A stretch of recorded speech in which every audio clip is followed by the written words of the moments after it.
আসসালামু আলাইকুম এভরিওয়ান, সবাই কেমন আছেন? আশা করি আল্লাহর রহমতে সবাই ভালো আছেন। আমিও আলহামদুলিল্লাহ অনেক ভালো আছি। দেখুন আজকে মিষ্টি কুমড়া ফুলের বড়া বানাবো। তো এখানে ফুল নিয়েছি কয়েকটা, রসুন কুচি এখানে ছোট ছোট পিস করে কেটে নিয়েছি, কাঁচামরিচ, ধনিয়া পাতা, তারপরে এটা ডাল।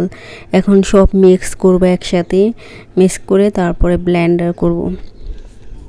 তো সবাই আমার ভিডিওর সাথে থাকুন আর আমি দেখুন কীভাবে মিষ্টি কুমড়ার দারুণ মজার বড়া বানাই। তো সবাই কে কে খেয়েছেন সবাই কমেন্ট বক্সে জানাবেন, কারণ মিষ্টি কুমড়ার ফুলের বড়া কার কার পছন্দ। তো এই মিষ্টি কুমড়ার ফুলের বড়া কিন্তু অনেক পছন্দ। এটা অনেক আগের দাদি চাচি মামেরা দেখলাম আগে গাছে থেকে ছিঁড়ে আমার মা, চাচি, নানা, নানি, দাদাদের এসব খাইতো, এরা বড় পছন্দ করতো। তো তাদের থেকেই শেখা। তো এই যে দেখুন আমি সব ব্লেন্ডার করে নিয়েছি, একটু সবুজ সবুজ কালার হয়েছে কারণ ধনিয়া পাতা আছে এর জন্য। কারণ ধনিয়া পাতা দিলে। আর এখন সব মশলা দিয়ে দিতেছি, দেখুন একটু আদা রসুন দিয়ে দিলাম, লবণ পরিমাণ মতো, স্বাদ মতো লবণ দিয়ে নিলাম। তারপর এখানে হলুদ গুঁড়ো দিলাম পরিমাণ মতো। তো আপনারা যতটুকু নেবেন ততটুকুই মশলা দিয়ে নেবেন। তো এখানে হলুদ গুঁড়ো, মরিচের গুঁড়ো, সব কিছু, ধনিয়া গুঁড়ো, জিরের গুঁড়ো সবই মিক্স করে নিলাম। এখন ভালো করে একটু মিক্স করব। তো দেখুন আমি ব্লেন্ডার করা যখন করছি একটু পানিটা বেশি হয়ে গেছে একটু, এর জন্য পাতলা হয়ে গেছে একটু।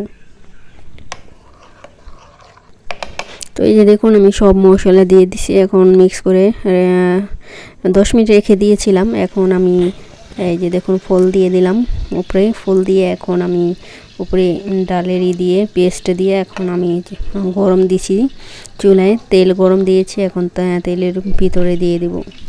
তো আমার এই ডালে কারণ পাটায় বেটে সবচেয়ে এটা ভালো হয়। আগে তো মনে ব্লেন্ডার করতো না পাটা ছিল, এখন তো এখানে পাটা বোঝা নেই, কই পাবো।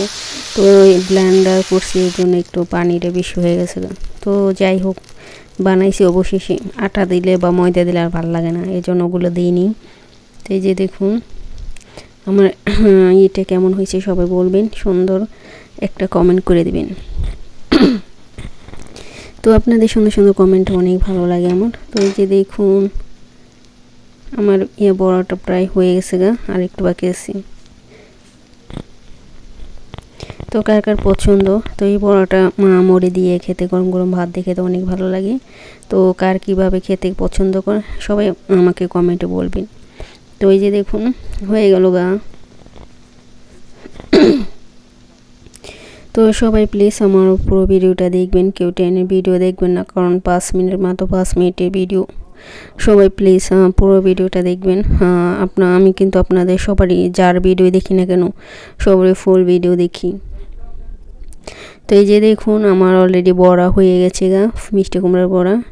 এটা তো খেতে অনেক মজা। তো সবাই পুরো ভিডিওটা দেখবেন, কেউ টেনে টেনে ভিডিও দেখবেন না। তো আমার বড়াটা কেমন হয়েছে সবাই সুন্দর একটা কমেন্ট করবেন। অনেক মুচমুচে হয়েছে, খেতে অনেক মজা। তারপরে এই যে দেখুন ভিটামিনে পরিপূর্ণ লাল শাকে যে এত ভিটামিন আছে, যারা খায় অনেকেই পছন্দ করে না লাল দেখে, কিন্তু আমার অনেক পছন্দ। যত শাক আছে এই পৃথিবীতে সবচেয়ে আমার প্রিয় লাল শাক। তো লাল শাকটা আমার অনেক প্রিয়, আমি এটাই বেশি খাই এই শাকটা। তো এই যে দেখুন আমি তেল দিয়ে দিছি, তেলের ভিতরে ফোড়নে শুকনো মরিচ দিছি, আর এখানে রসুন কুচি আর পেঁয়াজ কুচি দিয়ে দিছি। তারপরে এটা ভেজে এখন শাকটা দিয়ে দেবো। তো এটা ভাজা হয়ে গেলে শাকটা দিয়ে দেবো। তো লাল শাকটা খেতে অনেকই মজা। তো অন্যভাবে আরেকভাবে রান্না করা, যেমন শাকটাকে সিদ্ধ করে পরে বাগারে মনে করেন মরিচ দিয়ে রসুন দিয়ে বাগার দেওয়া যায়। তো এটা আমি একবারে দিয়ে দিলাম।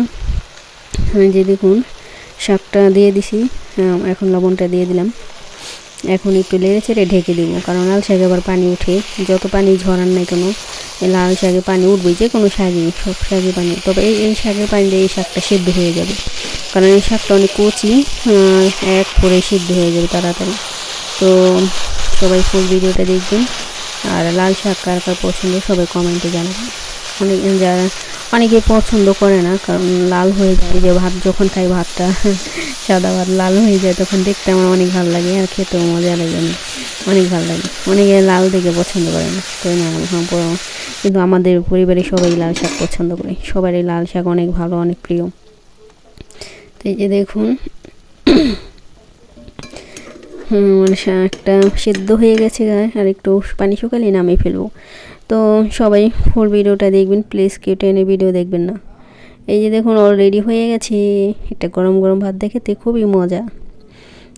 লাল শাকটা আমার কাছে অনেক ভালো লাগে, তো অনেকে পছন্দ করে, যার যার যেটা পছন্দ, ঠিক না? সবার পৃথিবীতে অনেক মানুষ আছে, সবার পছন্দ তার এক না, এক এক জনের এক এক রকম, এক একজনের। তো সবাই ভালো থাকবেন, সুস্থ থাকবেন, আল্লাহ হাফেজ।